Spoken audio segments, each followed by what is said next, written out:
Okay, this exercise is called a seated good morning. And what we're training here is we're training the hip hinge. The hip hinge is exactly what it sounds like. It's this ability to flex at the hips without rounding the low back. So we want to keep the low back really nice and long through the whole movement. And we're only trying to flex at the hips, which means that your range of motion might be kind of small, depending on your body. Both, anatomically and also what you've done throughout your life. For example, my goal in this movement is to get my abs to the bench while keeping my chest off the bench, because that means I'm staying nice and long and extended through the whole time, right? If I'm rounding my back, my chest is going to hit the bench before my abs. But I don't have the range of motion to do that, so I only go as low as I can while still maintaining a lot of extension through the low back, which for me is probably about here. If I'm being really, really honest and nitpicky about it, I can go a little lower, but it starts to round, so I'll be just about there and coming up. So my range of motion is really small. So you want to set yourself up on a bench. You want the bench about the same height as your knees. So I've got this bench elevated on some paver stones to lift it up a little bit so that my knees are about the height of the bench. And I've got a bar here. The bar is about 10 and it's loaded up with two 5-pound plates. So it's just 20 pounds. It's very light. And the reason it's so light is because we're working with the back, which means we're working with the spine, which means we're putting load onto a structure that is an incredible dynamic structure, can do all kinds of amazing things, and also is made up of a bunch of little tiny pieces. So we want to load it up progressively and gradually.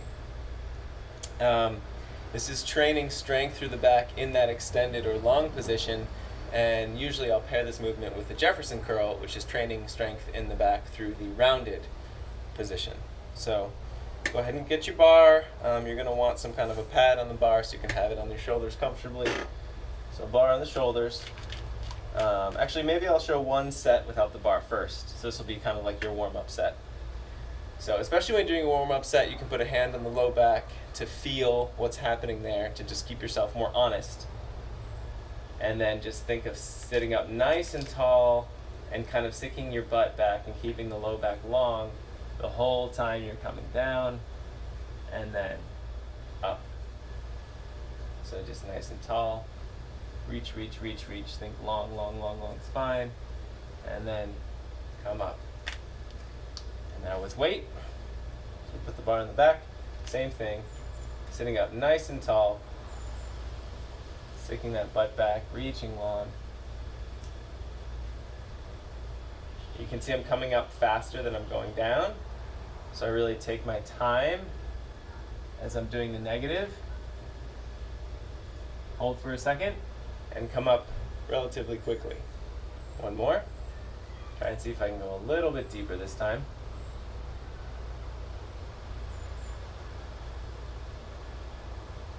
And up. So that is your seated good morning. Add weight slowly. Be moderate with this one. Complete your sets and reps. Unless you feel like you need to do less numbers-wise, that's fine. But in terms of weight and poundage, only increase incrementally.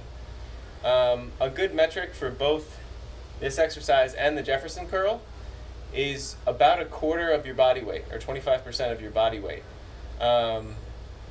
And this is good. If you can handle safely 25% of your body weight in both the rounded and the lengthened position, then you've done a great job of what's called bulletproofing your low back. If you can handle those exercises through full range of motion, in the seated good morning, that means abs to bench. In the Jefferson curl, that means wrists past your toes.